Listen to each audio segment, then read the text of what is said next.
Tommy Roberts. Welcome back to the Mayor's Table.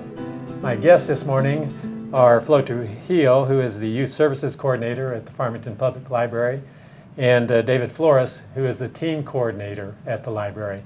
Flo and David, welcome this morning to the Mayor's Table. Well, good morning. Good morning, Mayor. Thank you for having us. I want to have a conversation about a program that I think is a very important program in our city, and it's one in which both of you have been involved over the years. It's the Mayor's Teen Advisory Council. This is a program that was started in 2003 by former Mayor Bill Stanley, and I think it's one of the first of its kind in the state of New Mexico. In fact, I think there have been other communities who have contacted you all and asked about our program, and they've asked about how to get a similar program started in their community. So I think this is a program that we all need to be very proud of, and it's one that I want to inform our viewers about here this morning. So Flo, I'm going to start with you, and let's take it all the way back to 2003, and I think you were there at that time. Yes. And tell us a little bit about why this discussion got started, the discussion about creating an opportunity for teens to be involved more directly in their local government. Well, we wanted, first of all, to create a voice for our teens, and we were starting a new library, so we needed to know what they would like to have in there. But we also wanted to participate in Youth Alliance, which was started, and we wanted to get some representation from our community to serve with our legislators. One of the things that we hear so often in communities, and Farmington's no different, it's a complaint by young people that there's nothing to do in their community, and that they don't have an opportunity to have a voice. David, talk about how this has changed here in Farmington as a result of the formation of the Mayor's Teen Advisory Council. Well, you know, teens have the impression that they don't have anything to do. When they get involved in the Mayor's Teen Advisory Council, they learn leadership skills. They have an opportunity to voice their opinions, to get involved in the community. And I think one of the best things that they get to visit with you. They get to meet you, the mayor, and you listen to them. And so it changes their idea of the city. How's the program structured? In other words, what is the length of the program each year, and generally, what are the kinds of topics that are discussed by the teens? Flo, I'll ask you that question. Okay, it starts in September. It's during the school year, and it's on September on the first Thursdays, and it's at 6:30 at the library in the Teen Zone. What we had first initially started with was the Service Learning Project from Piedra Vista. So we had Amanda Needon and a few others, Nikhil Krishnaswamy and Josh Sheik, who started this program a long time ago. And so it's youth-led, and we want to make sure that everything is also related to teen issues. David, the group over the years has taken on various kinds of community projects. Would you talk a little bit about some of those? Yeah, over the years they've done, they were involved with the bus pass where they met and they were trying to get access to places around town. And that was kind of neat because it also helped the routes change a little bit. So they were involved in that, and they were involved with you on that as well. They got the bus pass for $15 for the year, and even though we didn't sell that many bus passes, it was an opportunity for them to get involved in the process. We also have had them involved in other activities, art downtown. They've done, they collect hats, scarves, and gloves for the homeless. Currently, the last couple of years, they've been collecting gifts for seniors that are in nursing homes that don't have family to come and visit them, and that's been very. They really like that, and it's a good opportunity for them to give out and see that there is something to do in the community. Learning through community service is something that I think is very, very important.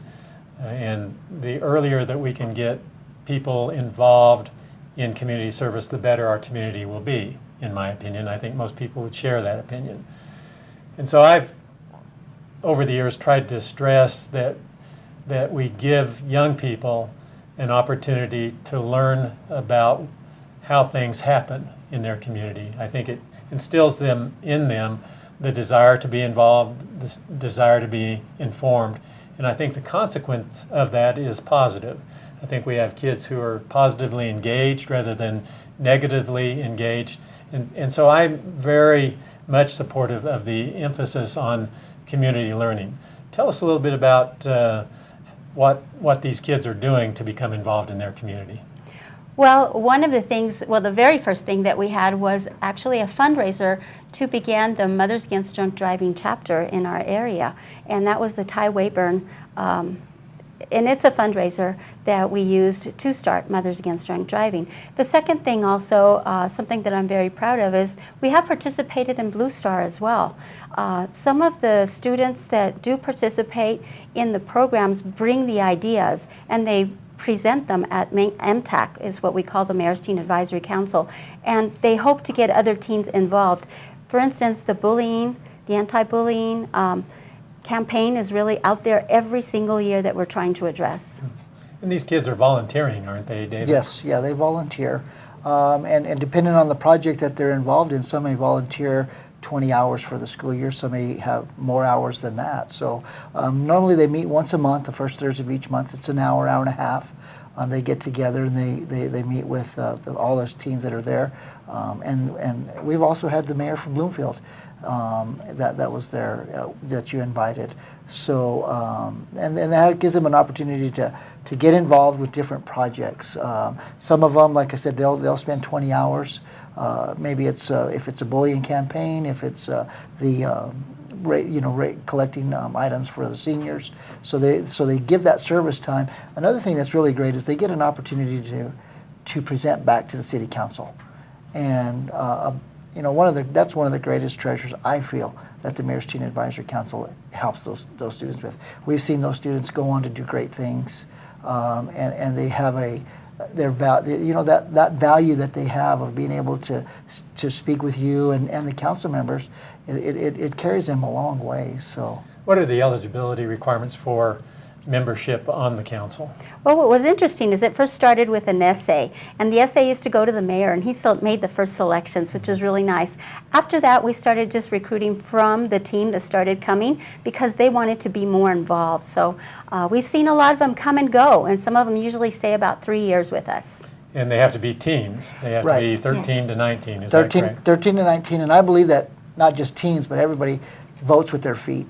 And so they're active participants when they come to the meetings and they give input. So that's kind of their rite of passage, so to speak. And these kids are coming from all over San Juan County, Yes. aren't they? Yes. Exactly. Aztec, Bloomfield, Shiprock, which is another positive aspect of this program in that the Farmington kids are having an opportunity to interact with kids outside of Farmington.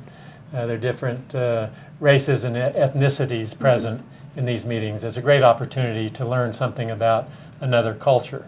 And I think that's where we need to begin our educational efforts as we try to improve our community. Definitely. So I'm very impressed with the program. I know that attendance at meetings varies. Sometimes there are a lot of kids there, sometimes maybe not so many, but that's to be expected. In general, though, on a year-to-year basis, how many kids do we have participating? Monthly, probably in monthly average, about 20. 20 to 25 kids on a monthly average.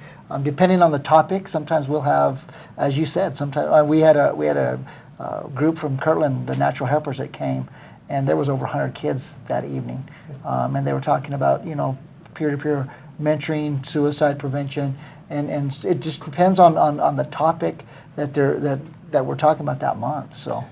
In closing this segment, I want to thank both Flo and David for being here with me, and I appreciate your efforts in providing the adult leadership and guidance that this program requires.